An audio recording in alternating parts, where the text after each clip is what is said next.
अस्सलाम वालेकुम students, welcome back. आज की वीडियो के अंदर हम देखेंगे सेकंड ईयर बायोलॉजी से एरिथ्रोब्लास्टोसिस फीटैलिस के बारे में।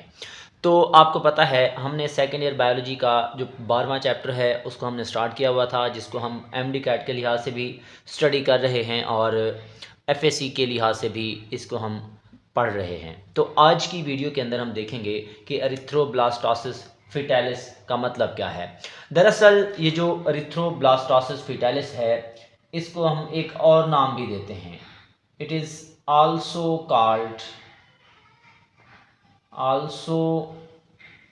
कॉल्ड इसको हम एक और नाम दे देते हैं। क्या नाम देते हैं? मैटरनल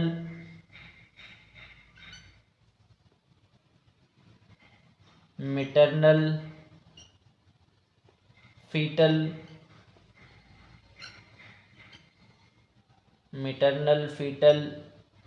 इनकम्पैटिबिलिटी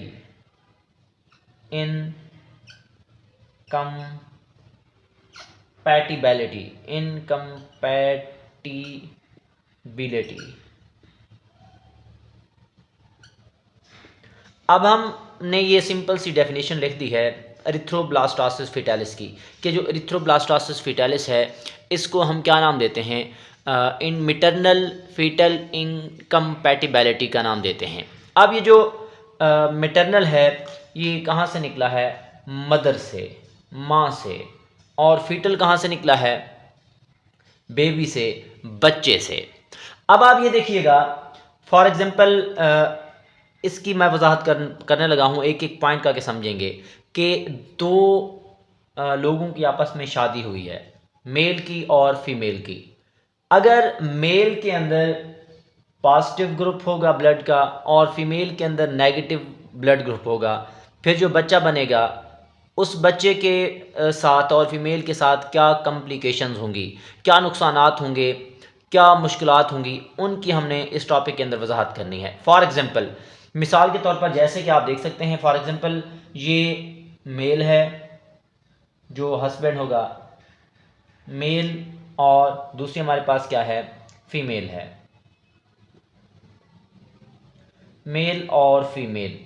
अब हम बात करेंगे ये जो आपके पास मेल है, मेल के अंदर जो जीनोटिपिक कम्बिनेशन है, जीनोटाइप का कम्बिनेशन, वो है कैपिटल डी, और इसके अंदर जो है वो है स्मॉल डी।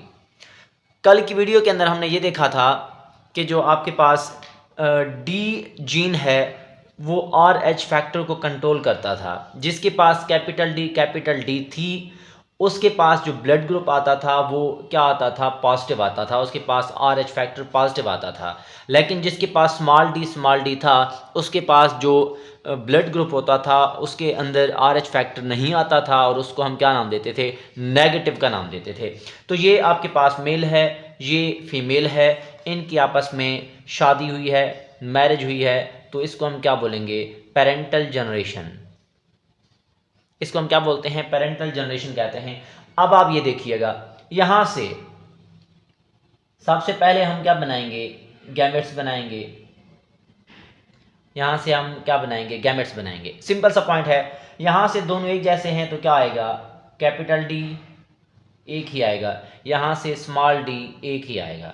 और इसके इर्द गिर्द हम क्या करेंगे? फॉर एग्जांपल यहाँ पे सर्कल लगा देंगे, और इसके गिर्द भी क्या करेंगे? सर्कल लगा देंगे। ये जो आपके पास दो चीज़ें आ गई हैं इनको हम क्या बोलते हैं? गैमेट्स बोलते हैं। आप पहले पढ़ चुके हैं। तो ये हमारे पास चीज़ें क्या कहलाती हैं? गैमेट्स कहलाती हैं। तो ये आपके पास गैमेट्स बन गए। अब ये जब ये गैमेट्स बन जाते हैं, तो हम क्या करते हैं? इनका आपस में क्रॉस करवाते हैं। जब ये क्रॉस करवाया जाएगा तो यहाँ पे क्या हो जाएगी? फर्टिलाइजेशन। तो जैसे कि आपको पता है जब ये आपस में मिलेंगे तब क्या हो जाएगी? फर्टिलाइजेशन हो जाएगी, फर्टिलाइजेशन।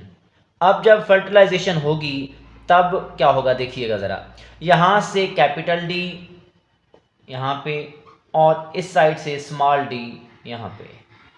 अब आप देखें कैपिटल डी स्मॉल डी, ये कंडीशन भी किस चीज़ को शो करती है?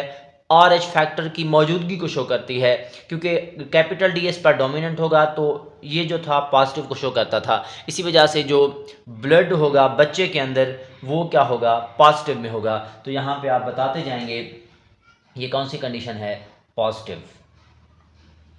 अब ये जो पॉजिटिव चीज़ वाला है ये क्या होगा, ऑफ स्प्रिंग, ये औलाद है, और ऑफ स्प्रिंग को हम क्या बोलेंगे, बेबी बन चुका है।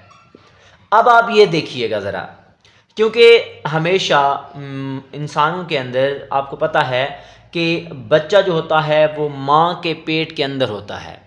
अब बच्चा अगर माँ के पेट के अंदर है तब क्या होगा कि क्योंकि बच्चे के अंदर पॉजिटिव ब्लड है, माँ के अंदर नेगेटिव ब्लड है, तो आपस में कौन सा नुकसान हो सकता है बच्चे को या माँ को, इन चीज़ों की हम वजाहत करेंगे कि कैसे नुकसान होगा। अब आप देखिएगा ज़रा, फॉर एग्ज़ाम्पल ये जो है आपके पास, ये माँ का पेट है, ये माँ का पेट है, और माँ के पेट के अंदर यहाँ पे क्या चीज़ मौजूद है, बच्चा मौजूद है।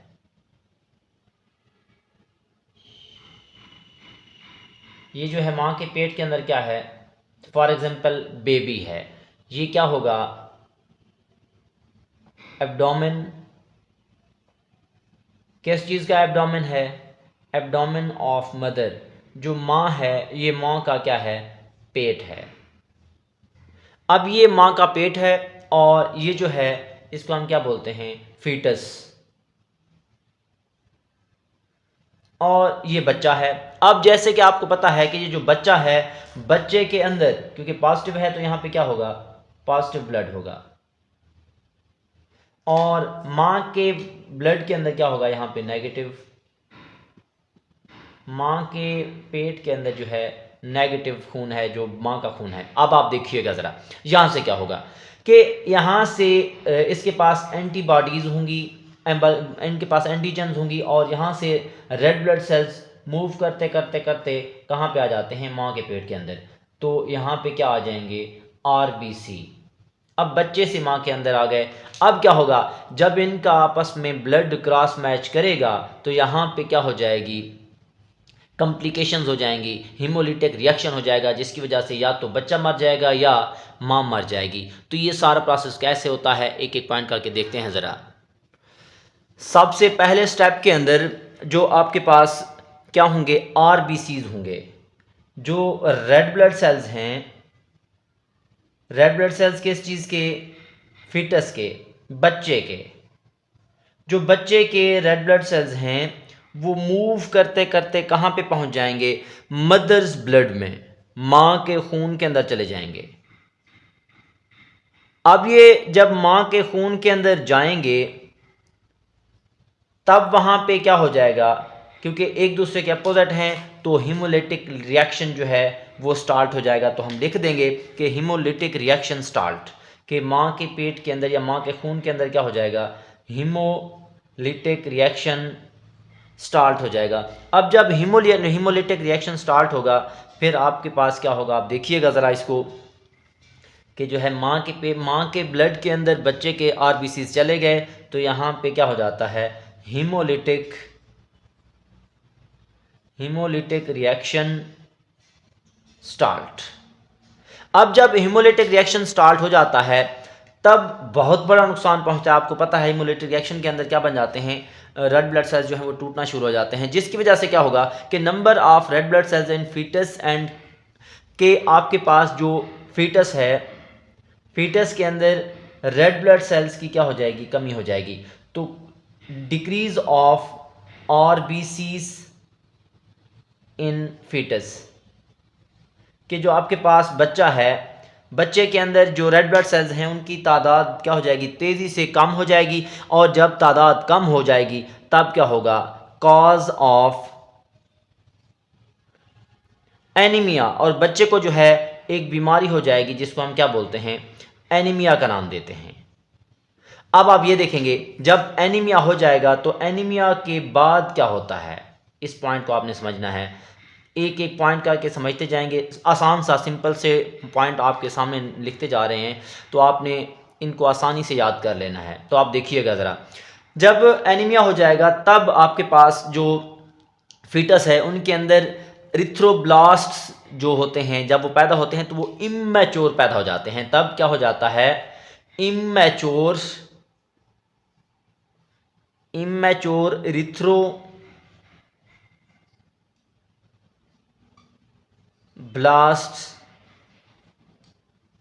सेल्स प्रोड्यूस, के बच्चे के अंदर जो इरिथ्रोब्लास्ट्स हैं, ब्लड सेल्स हैं, वो क्या हो जाते हैं, इमैच्योर बनते हैं। जब वो इमैच्योर बनते हैं तब क्या हो जाता है, अगर ये कंडीशन चलती रही और कंडीशन क्या हो गई, बहुत ज़्यादा क्रॉनिक कंडीशन अगर हो जाए, अगर कंडीशन क्या हो जाए, क्रॉनिक हो जाए, कंडीशन बहुत ज़्यादा ख़तरनाक हो जाए, तब क्या होता है कि it cause abnormality, it cause abnormality, जिसकी वजह से बच्चे के अंदर क्या हो जाती है, एबनॉर्मेलिटी हो जाती है। और एबनॉर्मेलिटी के साथ साथ अगर मज़ीद कंडीशन हो जाए तब आपके पास स्टिल डेथ, कि वो जो बच्चा है उसकी डेथ हो सकती है, स्टिल डेथ ऑफ फीटस, या तो बच्चा मर जाता है या मदर, या वो जो माँ होती है उसकी डेथ हो जाती है। अब आप ये देखेंगे कि इसके अलावा क्या होता है कि जो लिवर और स्प्लीन है, लिवर एंड स्प्लीन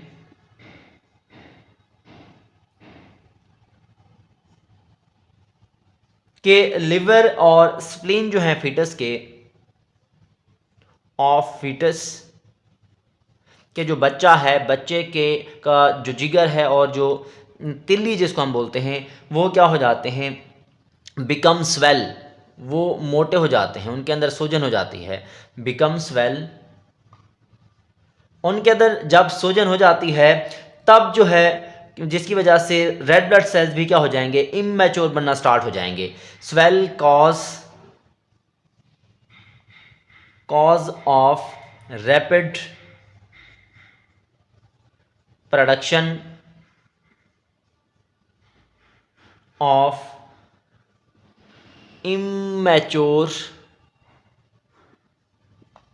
आरबीसीज। जब बहुत सारे आरबीसीज, रेड ब्लड सेल्स जो हैं इमैच्योर बनते हैं, तब जो है क्या हो जाती है कि रेड ब्लड सेल्स जो हैं वो मज़ीद तबाह होना स्टार्ट हो जाते हैं, डिस्ट्रक्ट होना स्टार्ट हो जाते हैं। जब डिस्ट्रक्शन हो जाती है रेड ब्लड सेल्स की, तब यहाँ से बिलीरुबिन जो है वो प्रोड्यूस हो जाता है। तब आप लिखते जाएंगे, इस पॉइंट को मज़ीद बढ़ाते जाएं कि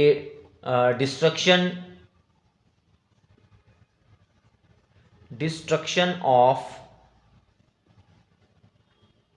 आरबीसीज के रेड ब्लड सेल्स जब तबाह होना शुरू हो जाते हैं, तबाह हो जाते हैं, तब ये क्या प्रोड्यूस करते हैं, देन प्रोड्यूस ऑफ बिलीरुबिन। फिर ये जाकर किस चीज़ को बना देते हैं, बिलीरुबिन को बना देते हैं, बिलीरुबिन। अब ये जब बिलीरुबिन प्रोड्यूस हो जाती है, जब बिलीरुबिन जो है वो पैदा हो जाती है, तब जो फीटस होगा, तब जो बच्चा होगा, उसके जो आई का कलर है वो क्या हो जाता है, चेंज हो जाता है। कैसे चेंज हो जाता है, वाइट आई से येलो आई जो है वो चेंज हो जाती हैं। ये जो है कंडीशन फिर कहलाती है जंडिस, जिसको हम क्या कहते हैं, पीला जरकान भी कहते हैं। मतलब जब बिलीरुबिन जो है बनेगा तब क्या करेगा ये जो है चेंज कर देता है, it change of eye colour from white to yellow, कि जो सफ़ेद कलर है आंखों का वो किस में कन्वर्ट हो जाएगा, येलो के अंदर, जिसको हम पीला जरकान भी कहते हैं। अब ये देखें, ये जो है आपके ब्रेन सेल्स को भी क्या कर सकता है, डैमेज कर सकता है। तो आप लिखते जाएं कि it damage of brain cells, कि जो दिमाग है उसके सेल्स भी इससे क्या हो जाते हैं, डैमेज हो जाते हैं। इसको हम क्या नाम देते हैं, येलो फीवर का नाम देते हैं। तो ये सारी की सारी कंडीशन क्या कहलाती है, येलो फीवर। और इसको हम क्या नाम देते हैं, जंडिस का भी नाम देते हैं।